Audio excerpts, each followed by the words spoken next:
So Star Trek Strange New Worlds just finished their first season. Congratulations to them. I thought it'd be interesting to look at a couple episodes and see if there's an improvement in quality over the season from an early episode to a later episode.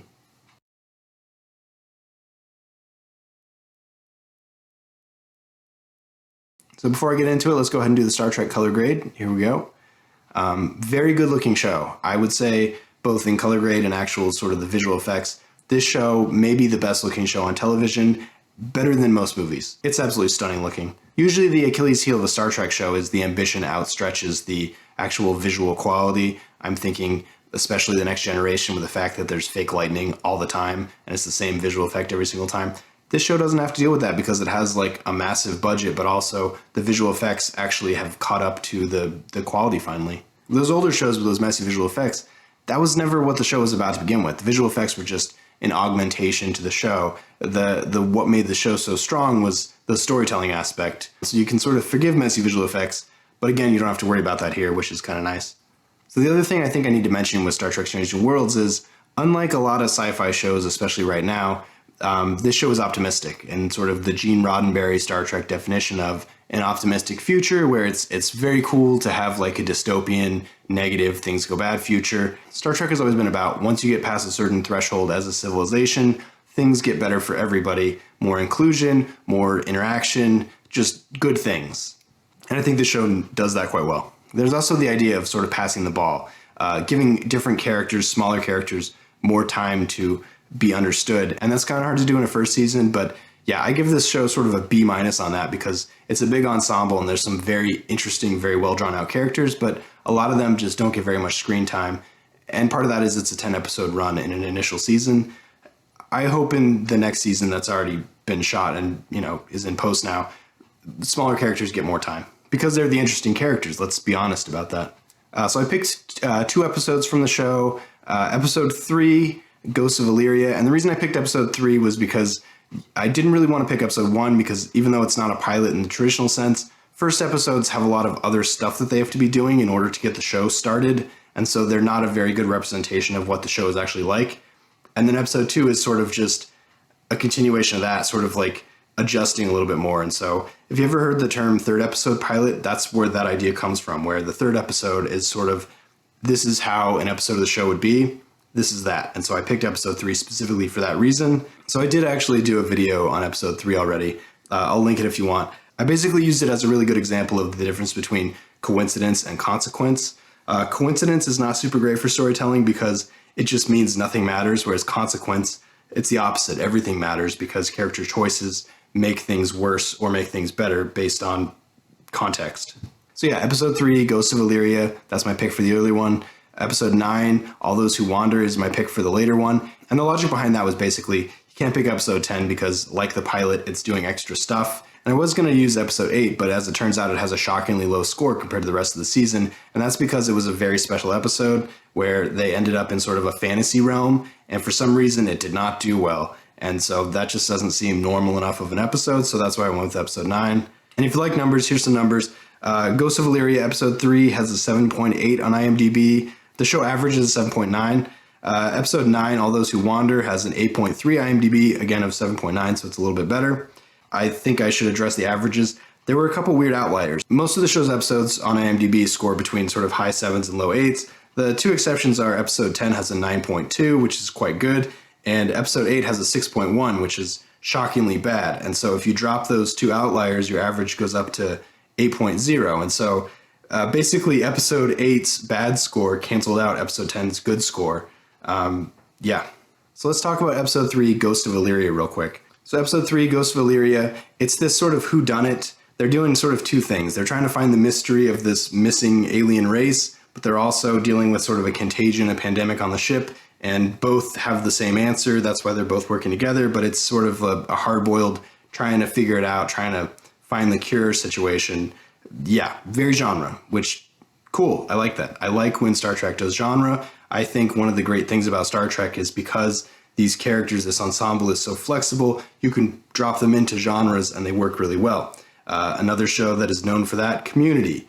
Different way of doing it, but sort of the same result. As long as you get the characters specific enough, as long as you get the characters understood well enough, you can drop them into situations and they just work. And it's really fun to watch the characters deal with these new genre situations, still being themselves. I really like it. I think it's super fun.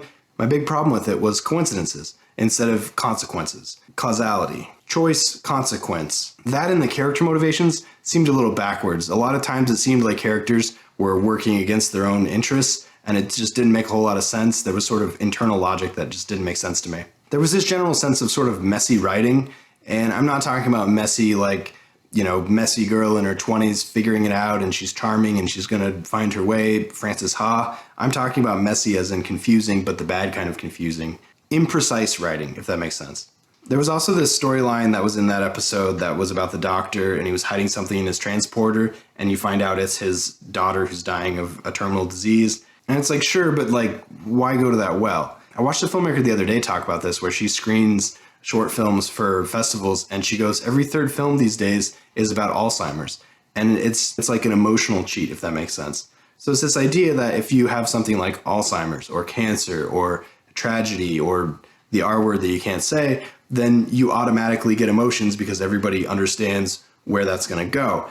Sure, but it's like, you know, how many times are you going to go back to that well? Whereas if you want to get the same emotions, the same heightened level of sort of involvement, investment with the audience, you just have to have the character make sense and have them be specific enough and have their context be clear enough that whatever they care about, you're going to care about. You don't need to have the sick kid be the reason he's acting weird. You could have just a regular reason he's acting weird and it's important to him. I just found it a little icky because it's like, why go there so fast? And then also this episode just had some pretty serious cringe moments. You know, every time they try to explain something sci-fi, they either do a bad job of explaining it or they get like halfway through explaining it and then realize it doesn't make sense and just abandon it. It's messy. Again, the worst example of that in this episode is when they go, where are all the lights? And I did it in my thing where I was like, the ship has lights everywhere. There's light panels everywhere. What do you mean, where's all the lights? Like, obviously there's lights everywhere. I can't believe you made the actors say that. That kind of stuff. You know, broken logic, stuff that isn't compatible narratively, just stuff like that. But also just unearned moments. You know, the big thing in that episode was number one was hiding a secret, but because she didn't really interact with anybody in the context of that secret, when the secret was out, it wasn't this huge cathartic moment that it was supposed to be because she was basically just wandering around the ship alone. There was no context there. Yeah, so episode 3, I think the writers just needed more time to write it, honestly. I think if they had gone through it and read it a couple more times, they would have found all these sort of like plot holes and character motivations sort of facing the wrong way, and they could have fixed it. For some reason, they just ran out of time, or it didn't seem ready to me. So it is what it is. So let's talk about episode 9, All Those Who Wander. So episode 9, a small part of the crew, including the captain, because again, this is definitely Anson Mount's show. If that wasn't clear, it's Anson Mount's show. They end up on a ship trying to figure out what happened to the crew. It's the plot of Alien, Ridley Scott, 1979, 1978, whatever it is. Difference is the ship's not in the air, the ship's on a planet, but you get the same thing. The weather's so bad outside, they're stuck inside the ship with aliens terrorizing them. It's Alien. I like when Star Trek does horror. I think a lot of times Star Trek horror is really great. The visual effects in this, especially the puppetry in this, absolutely fantastic. They deserve awards for the quality of the visual effects in this particular episode. Blew me away.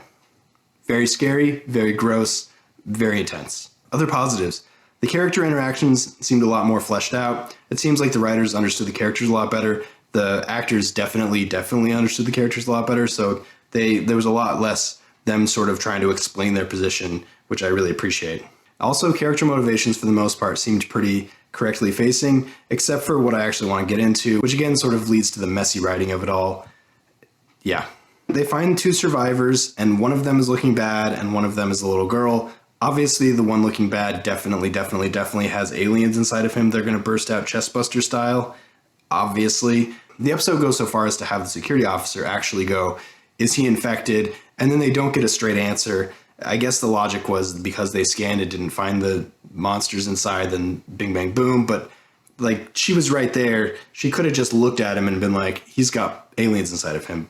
But for some reason, they didn't do that. I'm sort of okay with that aspect of it, if I'm being honest, because it was still fairly early in the story. They're not aware that they're in the alien episode. But the thing I have a problem with is actually once the aliens burst out of the guy, they kill the guy, they burst out of the guy, and then they kill one of the nurses, and the other nurse sees it happen, but for some reason that nurse, who definitely had lines, so she got paid not an extras amount of money, she's gone. She's just like a body for the rest of the episode, even though there's two other characters that also get killed that have a lot more time involved in them being like gonna get killed. And so it gets to the end when they have the funeral, and it's 3 pictures, and it pans across, and it's like, oh, anonymous nurse, the guy we really like who's the main character, and then that other guy who's basically just in this episode, but he had a lot of lines, so we got to know him a little bit. It's like, why abandon that first nurse? Like, number one rule of a nurse is when the other nurse falls down, you check on her. Like, why did we not do that? The other thing was the security officer. Her whole thing is she has a haunted past, and she's dealt with these aliens before, and that's why she's an expert, and that's why she's sort of in charge in this one. And she has to get the little girl out from her hiding place. And instead of saying, here, take my hand, you're safe now, she goes into this speech about being brave and what it is to survive and all this kind of stuff that definitely went over this 10-year-old or 9-year-old girl's head for sure. And then she holds out the hand and the girl grabs it. It's like, I guess for like character reasons, the security officer had to say that whole speech about being brave and stuff, but to a little girl, it just didn't make sense. It was kind of silly. And then the other massive plot hole that I can't forgive is Hemmer, the engineer, gets sprayed with the spray stuff, and he goes, oh man, that hurt. And everybody saw him get sprayed, and then like 4 scenes go by, and then he starts becoming, obviously he has eggs inside of him, he's going to explode. And that's when everybody goes, oh my God, Hammer's infected. But the security officer who knows all this, who knows these things, and she's the expert, saw him get sprayed and was just like, oh, that's a thing. Didn't think to go, oh, he has eggs inside of him. We need to deal with that. And so there was this really unearned emotional thing where Hemmer sacrifices himself in order to not have the eggs sprout out of him, the monster sprout out of him. But the security officer watched it happen and then just conveniently didn't say anything for many scenes. It's like messy. And another thing, and it's not limited to this episode because I think they have this moment in almost every single episode this season, but Captain Pike huddles up everybody and they have a conversation and they suggest ideas on how to solve something.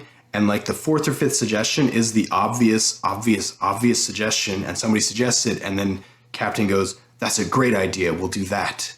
And it's like, yeah, that's the obvious one. And so the obvious one in this is they go, well, how are we gonna deal with these aliens? And then somebody goes, we're gonna trap them and we're gonna use ourselves as bait. Yeah, that's the whole episode. That's what the whole episode's about, is these monsters are hunting you. And so you have to trap them and you have to use yourself as a bait, because that's kind of the only 2 things we understand about these monsters. Obviously. Why are we shaking hands on that? Like, yes, obviously. But again, every single episode has one of those where they go, oh my God, blow up the asteroid? Perfect. That's such a good idea. How did nobody else think of that quickly? Thank God the translator suggested that. And then there was a moment in this episode that made me cringe so hard I had to pause the episode, which was Uhura, who, again, most of this episode is about her trying to figure out if she wants to stay in Starfleet. This is her last week, and she's about to muster out, and she's going to go do something else, and she's trying to find her place, and Hemmer's going to give her advice about it, and blah, blah, blah. But in this scene, she's being chased by the monsters, and she runs, and the doors close, and she escaped. Sam Kirk turns to her, and he goes, wow, you really are good at everything. Which I think is a criticism or sort of a calling out of sort of the Mary Sue of it all. This is a thing, I don't know where it came from, but like Star Wars talks about it a lot, where the female characters are they're superheroes and they're good at everything and they don't have any faults. And I think there's probably a criticism about Uhura's character for that specific reason. I honestly don't know, because I don't read message boards because it's not my thing. But yeah, I could definitely see an argument made that she's good at everything. Calling it out on your show does not fix it, does not rectify it. It just kind of makes it worse. It just kind of makes the 2 people who didn't already think that go, oh, she is good at everything. That is kind of weird. It takes you out of the show. So it's like, what are we doing here? So all that to say, was there a quality improvement from episode 3 to episode 9? Yes, significantly. Visually, no, because the visuals have been fantastic, but the characters seem a little bit more understood, more fleshed out. The storytelling itself seemed a lot more clear and a lot less sort of like messy, but again, there's still messiness. The cringe is there. I don't know what to say about that. The cringe remains. I think the cringe is going to be just a hallmark of the show. It is what it is. So yes, mathematically, a step up according to IMDb. Quality-wise, yes, I think a step up definitely, especially when it comes to characters. The more you understand your characters, the more satisfying the show is going to be, in my opinion. And I think they did a good job there. I'm optimistic. I think some of the cringe stuff that I talked about is just going to stay in the show because it's the show now. And, you know, just because I cringed doesn't mean everybody else did. So considering the show is a massive hit and they've already shot and are now in post on season 2, I'm interested to see what happens and if the quality increases a little bit more.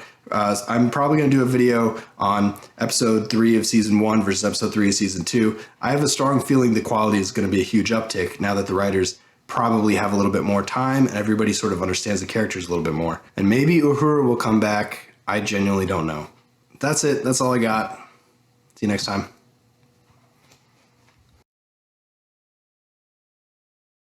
So I figured out watching these episodes over and over again, part of what drives me so crazy and makes me cringe so hard is the dialogue itself is that of CSI, NCIS, Law & Order SVU, where this ensemble all sort of says one sentence as a group, where somebody says something here, somebody says something here, somebody says something here, somebody says something here, somebody says something here, and this guy tops it off with a quip at the end. And it's not how people talk. I don't know why that became a thing, but it's definitely a thing. Most procedurals do this, especially when everybody's sort of in the bullpen having the ensemble moment where they have this group conversation that's all just one sentence that everybody finishes each other. What is that? That's not real. That's super weird. The fact that it's on a Star Trek show gives me the heebie-jeebies, but it is what it is.